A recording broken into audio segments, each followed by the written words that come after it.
Radio Royal FM sababu kanmɔgɔw aw ni sɔgɔma. Nɛgɛ kanɲɛ 8 tana gosira an fɛ yan ni sangaɲa 2 ye. O waati kelen o b'an ka sɔgɔmada in na kunnafoni o lase waati o kofɔ aw ye. Bakuruba kunnafoniw la. An bɛ aw ladɔnniya k'a fɔ baarada dɔ o bɛna dayɛlɛ an fɛ yan Zegwa. A misali bɛ minɛ fɛn min na o misali la o dɔ ye Orange Money olu sigilen bɛ sigi cogo min na.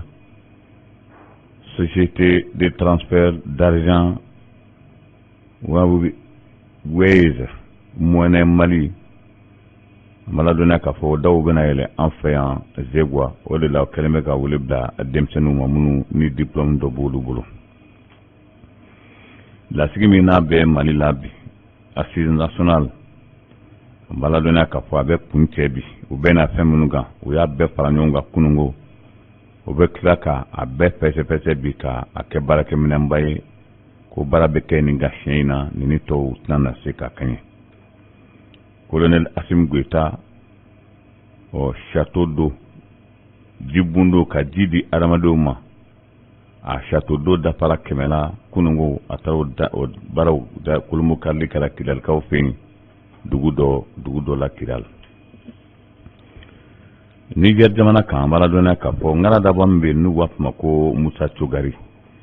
Musa Cogari y'a jira k'a fɔ ko namara bɛ kosɛbɛ farafinna ko nka ko Niger ta ka jugu n'a a tɔ ye miliyari 70 ani miliyari 6 ko o de tununna sɔrɔdasi ɲɛma o ni ɲɔgɔn cɛ. Korowarikaw fɛ Richard Adu Korowari procureur général ani kunan bɛ je ko a bɛ ka min daminɛ Côte d'Ivoire k'a la k'a dabila sinon ko balawu wɛrɛ bɛ na wuli Korowari jamana kan. Ninnu de y'an ka sɔgɔmada in na dɔnkibaru bakurubaw ye. Dɔnkibaru min ni Karim Sebe bɛna lase aw ma nka an bɛ dugawu don Ala ka tile hɛrɛ di an bɛɛ lajɛlen ma. Wave Money o ye baarakɛda ye ko kura Mali la min y'a ka baara daminɛ Mali fan caman na. O siratigɛ la o sera an fɛ yan o don o ye munumunu kɛ yɔrɔw la ka laseliw kɛ. Ala y'an garisɛgɛ don a la ka d'a kan ko a sow bɛna dayɛlɛ yan o siratigɛ la. O bɛna dɔw de ta n'an b'a fɔ ma ko recrutement. O recrutement kofɔlen ko a bɛ tali kɛ fɛn min na. O y'a ye k'a fɔ ni diplôme bɛ maa minnu bolo DEF bɛ diplôme bɛ maa minnu bolo walima minnu ye DEF kɛ ka tila ka san 3 ɲɔgɔn kɛ école la walima san 4 baccalauréat diplôme bɛ minnu bolo walima minnu kɛra sanayɛlɛ kalansoba la ani minnu yɛrɛ deli ka wariko baara kɛ ni u bɛ a cogo dɔ commercialement ko olu kɔni ka a ɲininen don fɛ ni a nege bɛ min na o kana tɔgɔ sɛbɛn Radio Royal FM sababu la yan. Walasa fɛn min ni o ye a baara min n'a kan ka daminɛ a bɛ kɛ ni téléphone de ye wa ko maa minnu bɛ a ka ye k'a fɔ minnu ni DEF b'u bolo téléphone Android o fana ka se k'o kɛcogo dɔ ko o de kɔni ka fisa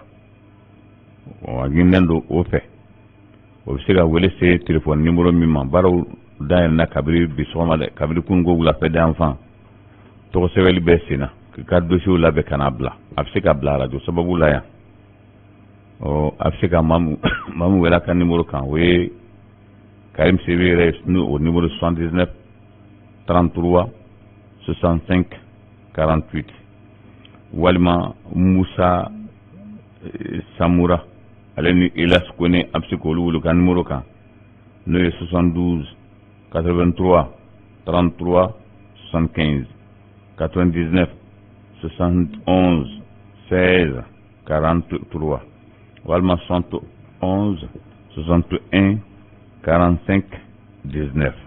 an b'a to ɲinikaw fɛ an bɛ nin tiga in an bɛ segin a kan nanzarakan na avis de recrutement la société de transfert d'argent Wave Money Mali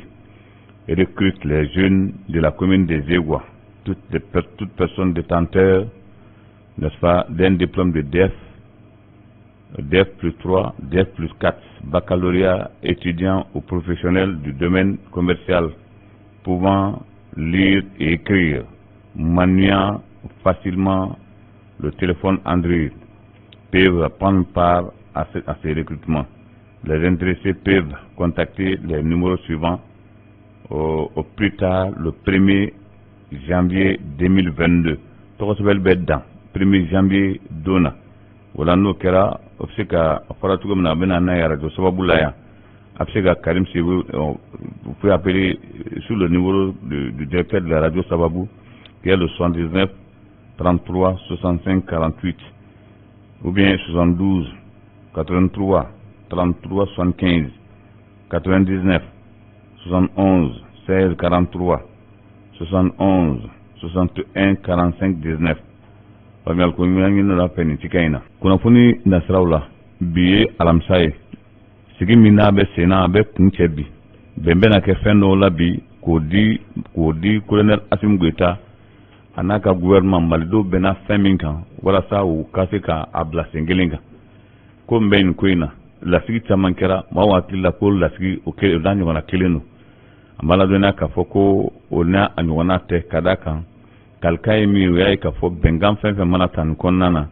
o bengan ko be wale na ala sonoma watina na tawla o do koson colonel Asim Goita yayi da seda o maula ka foko o kata ni be maldo mana be fenfen kan o be di seda o ma ko presse la côté wala amala dona ka fo ni lasigi ay jabi di seda o ani bien siriginan tomnu nyol kelme ka jagwa sigi malidala kadaga wolutunya alayini ka fo desamkalo kilim wan wolonfla ko o ka sɔrɔ bɛn taabolo dɔ dira kalafili ma CEDEAO kɔni ye min fɔ CEDEAO tun bɛ jɔyɔrɔ min na o y'a ye k'a fɔ cogo bɛɛ lajɛlen na kalafili ka se ka kɛ kalo min n'o ye février kalo o tile 27 ye wa ko décembre kalo tile 27 min tɛmɛna CEDEAO kun sigilen bɛ o ye kangarabada kɛ ko yanni o décembre kalo tile 27 cɛ ko colonel Asim Goita o ka fɛɛrɛ boloda walasa o ka baara bolodalen n'o ye kalafili kan ka kɛ don min kan ka kɛ min ye ko o fɔ o kɛra colonel Asim Goita ko a ye jaabi don ko la o ka to ni malidenw bɛnna min na ko a na kɛ o ye o bɛnkan de kun sigilen bɛ ka lasigi min kɔnɔ assise nationale bi de sa o bɛ kun cɛ o dun o da sera fɛn caman ma o da sera fɛn fɛrɛ min ma ko dɔw tun ko ka yɛlɛma don o Mali sariya gafe b'a la n'o ye renouvellement ou bien ko ka yɛlɛma don a la an b'a ladɔnniya k'a fɔ kuma min bɛ a lajɛrɛ kɛbagaw da ye ni an yɛrɛ ka Zewakaw ka lasigiden bɛ yen n'o bɛ tali kɛ Tilekan Sanogo la o bɛɛ lajɛlen bɛ nin kɛnɛ kan an b'a ladɔnniya k'a fɔ ko a yirala k'a fɔ ko ka constitution kura o de ka ɲi k'a fɔ k'i bɛ dɔ don ka dɔ bɔ constitution kɔrɔlen na lakanako la ko ka kɛlɛkɛ caman ta ka na ni maramafɛn caman ye transition ko ka transition ba san 2023 don hakilina y'o ye accord d'Alger ko cogo bɛɛ lajɛlen na o accord d'Alger ko ye fɛn tiɲɛni ko k'o bila a ma ladɔnniya k'a fɔ ko u da sera fɛn caman ma misali la katindina ko jaw tun bɛ labɛn Faransi de k'o bila ka na a nafolo bɛɛ lajɛlen tun bɛ taa Faransi ko o bɔra a ma a ma ladɔnniya k'a fɔ ko sigira ɲɔgɔn kan a jaabi lakika n'Ala ma ko wɛrɛ kɛ bisa ko a bɛ fara ɲɔgɔn kan bi ka jaabi lakika di malidenw ani diɲɛ bɛɛ lajɛlen ma kunnafoniya ye min yira an b'a ladɔnniya k'a fɔ ɲɛmaa caman tun b'a kɛnɛ kan olu y'a ja k'a fɔ kabini Mali danna nin n'a ɲɔgɔnna ma deli ka kɛ Mali la lajɛrɛba dɔ kɛra 1992 ko o bɛɛ lajɛlen kɛcogo ani nin tɛ kelen ye o la an b'a ladɔnniya k'a fɔ bɛnkan ni bɛn kɛra min na bi o bɛna kɛ gafe de ye san kɔni ko o di ɲɛmaaw ma baara bɛna taa taabolo min kan ni ka a bila o sira kan nɛgɛ kaɲa 20 walima 19 waati kelen si ma fɔ a la Miɲɛnakaw fɛ yen ko Ɲɛna gendarmerie ko bi kɛra kan an ye sɛgɛsɛgɛliw kɛ ni Ala sɔnna ma yanni sufɛla cɛ a kɛra kɛcogo min na an tɔɲɔgɔn minnu bɛ yen nɔ n'an ma se k'olu sɔrɔ sura ni Ala sɔnna ma an bɛ u wele walasa a kɛra kɛcogo min na lakika ka a di olu ma ka d'a kan an dama de bɛ ɲɔgɔn kalama misali la ni ko kɛra an fana fɛ yan anw bɛɛ wajibiya ka kunnafoni di olu ma a kunnafoni jɛlen n'an ye min sɔrɔ o de la an ma teliya kɔ sura ka d'a kan ni ko i bɛ fɛn fɛn di sura i bɛ tila ka segin o kan o de la bi n'Ala ma ko wɛrɛ kɛ an bɛna ɲininkali kɛ Ɲɛna bingani kɛra kɛcogo min na n'Ala sɔnna ma an bɛna kunkun n'a ɲɛ ta k'a lase aw ma bisi in na CNT amala duna ka fa Maliki Jaw aye sinima ka lasigiden bisimla kunu o lasigiden bisimlali o kun kera femina shin go kale na todo kada ka ko tabulu mple malila oni shin jamana nyama ku hakline kilin wa ko obena dememi ni abeke jeliala ani korolo tekenye o satkela Maliki Jaw fana foli kala kosebe kayira ka fo ni femi ni bela jeli kanga nafa soro femina Asan Nasiri fana marokaw ka lasigiden be malla ale fana nana kana sirangini Maliki Jaw fe sente nyama kadaka ko ale menaya wa kwa ka bara sira dana o ko abena sirangini ni kata atayro la o dunya jaka fa kanga ta Senegal ko akanga ta bara kura min damne kanga kitake Senegal o abtake marokaw ka lasigide yetun kidal kaw fe kidal dugu min no wapma ko NTDN ko femine colonel Assimi Goïta abega demensi mauma mina wala sab maldim bela gelim se ka jinma sura kayoro la wa akemena addiction do no orobneto wa yo mi jo sango ni malikono atada para kemela akemela tara dafa kidal kaw fe o lu kolmo kalli kera kunungo o aka lasgidin men kene ka colonel Awa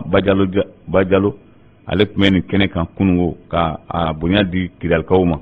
adun jalu kosebe kada ka we foli bala se colonel Assimi Goïta ma ka sanga ni bala nunuma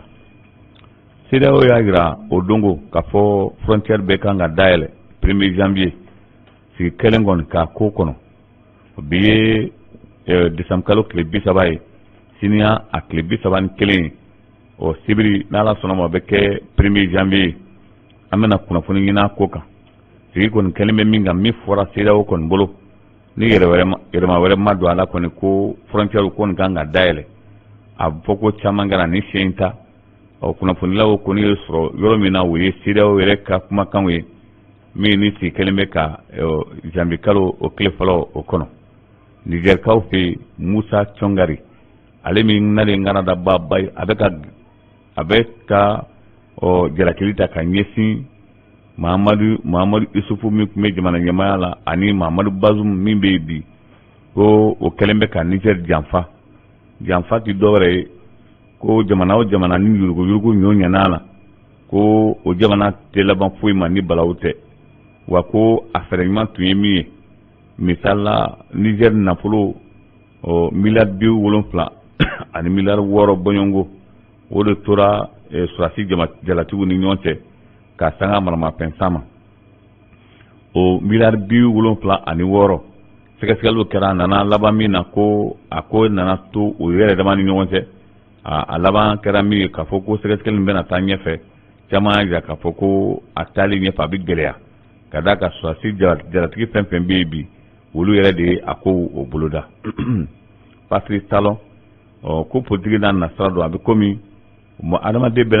beladel na togodo ko rekatu madu ale me nale tunya bolo mana bo kala no pe kala pitemene amala dona ka foko ale be kaso labi wa mason yere pana ka appel ke ma chama killa ka fo Patrice Talon anana kuma mi ke kunungo assemblée ni korlala ko alabanda kumbena sama adama sama wa ama hine ala kaira ka foko musodo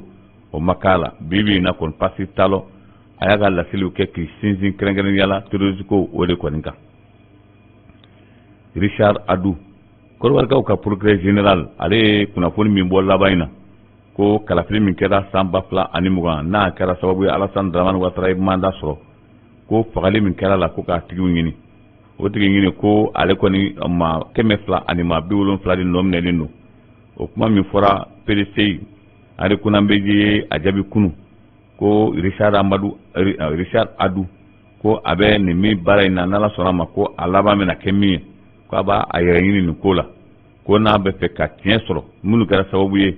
ka ma fa bange ko ma wala no te ko Alassane Dramane Ouattara nodu kadaka ko akel Alassane Soni ka troisième mandat ngini ko de na ni gele abay ni kan ni falbani ko satkala ko na ko ni fatani ma alaba mi ko alaba ayere de Chad be fe ka ibulu manabo o kata Centrafrique wala sa bse ga bekelema hakilina digina Idriss Déby alaga hinala ale babu do ke san wati dola amame abonena nina o babu o kumbe talike Idriss Déby koni kalafiri tun kɛra ale Idriss Déby no kane nale kon tuntemena ale kumini bolo mana bo munu no fe ko ye Russie jamana ye anana ye ka fo Centrafrique bibina Russie la keleme ka Centrafrique lafiya Russie la keleme ka tasma do terrorisme la fo u be boli ka ta Tchad kana ke o fo Russie beto bol geni na kana do Tchad jamana kan fo ka do bona unina wala ko Mahamad Idriss Déby ale koni pamial mi so akola waya ka foka alama bena fereke ani Centrafrique bolo di nyoma o bolo di nyoma Centrafrique jamana nyama ka ministre ka baranga sembe Centrafrique konoko ani jamana wala konoko ngina boli man nim sodo ale wele se Mahamad Idriss Déby ma koni ko wala ta kono kale koni be mi fay aki akana na o Centrafrique kadaka kuna anana Centrafrique ko atisi akele koro Francis na toala walma na ya soro de Francis de be ka bla kana Centrafrique sana kana kwa ka dabla min kapsa ode kadaka Mahamad Idriss Déby be ba don ka fa fake Idriss Déby yere o bona nani na tugumna alsin so ma tie ma fa akola o ni Mahamad Idriss Déby ale me Idriss Déby de na le nana ira ka fa be fe ka ta fake kan no sara korofe kadaka fake kumbe fe de ki bolo di surisiuma o nana wa fa kunyo ode ka kla ka denga blanona o denga ondo nana capte mo srafe o muso inko na le Centrafricain ka muso ko pele ale ko ni aja ka fo na ko faratlan ko ina ko atibe a jafariya na te mamala ko ni ka kan ibabla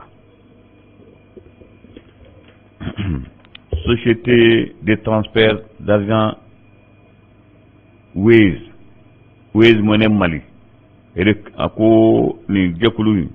ni Mali fanga bunda dodu ku keleme ka o togo sebeli damne togo sebeli ni abe damne diplôme be mamunu bolo walma ni diplôme bi bolo ye san saba walma san duru san nani ko kofe baccalauréat be munu bolo munu la kole sana ele ka école de we munu yele ni woli ko domba baye nafulo nasrala ani julaya nasrala ko ka lase belagele makafo Waze monnaie ko adaw bena yele enfin wala o keleme ka bulu dalu ke wala sa mabul sekunu to sebe munu no dimzenu sekunu to sebe wala sa aso ka daele zegwaya amala dona ka foko a to sebe ni biye exam de samkalo klebi sabaye sinia klebi saban clean siningene to sebe ni bejo wala munu bebe ki to sebe seka na radio sababu la ya ki to sebe directeur yere fe walima o Musa Samura aleni Ilas Kone absika toga sebe wulu fe o daire lendo kabiri sisan naw nana radio sula bina ma sigilen so kaw kono ni tiena aw ne fana be nyom bla bi sogoma dayna ambe foli kura ya de ko nyesi awma kadaka sankura we na jo sani soni che mawki haklitu yere la ni ko yin donné mawku makunu nyena ta donné mawku ma mi foi make ni petarnti te o petanti mal gouvernement ya fo alanga dugutigi yere ya fo ko demsenu ka petanti dabla numa dabla bi kala nyena ka kunu mutira nyena kunu ma la ko petarnindo wala wala wele besi awma awma la se awma aga famia begi sraidena petanti abena ni kololoy nyena ka uba kololo kono bita kadaka nasro otunte na ayalla ka fo petanti haklite maula nasro nyana ka kuma nuki petanti dabla akacha la pe ni manga bora na foko ne marfa kain ga mugula na tigi wana foka na tasma wuli jama kila ka fo petanti do zewa kaw amen kuna fon dawma am yo kuna fon dilay mali gouvernement ko ka petanti dabla ngina zewa duguti ko ka petanti dabla ngina ne ala sunama ni sani 31 janvier kabo amena babu kaka sini jumaye ni ala suna babu be kaka mamari siribe ko ka lafiya belagelema elajo Ibrahim Kouyaté Moualim elajo Alassane Traoré Impo elajo Bakar Kone elajo Abou Sanogo ko ka lafiya bade belagelema kafo o andengeni muso aya reso demso la o denguni ni ala suna ma we sin so madaye ni ala makwere ke abeke ala ma hinala bule sebe ka denbaya la sini sɔgɔma nɛgɛ kaɲa 7 waati o la an bɛ ka jɛ ka taa dugawu dun kɛ den ni ala k'a balo k'a fama balo limanaw aw ne fana bɛ ɲɔgɔn bila yan bi sɔgɔmada in na an bɛ foli kɔrɔkɔrɔ ko ɲɛsi aw ma k'a fɔ aw ye aw kan bɛn ni ala sɔnna ma wa hakɛto bɛ n ka sala Mamadu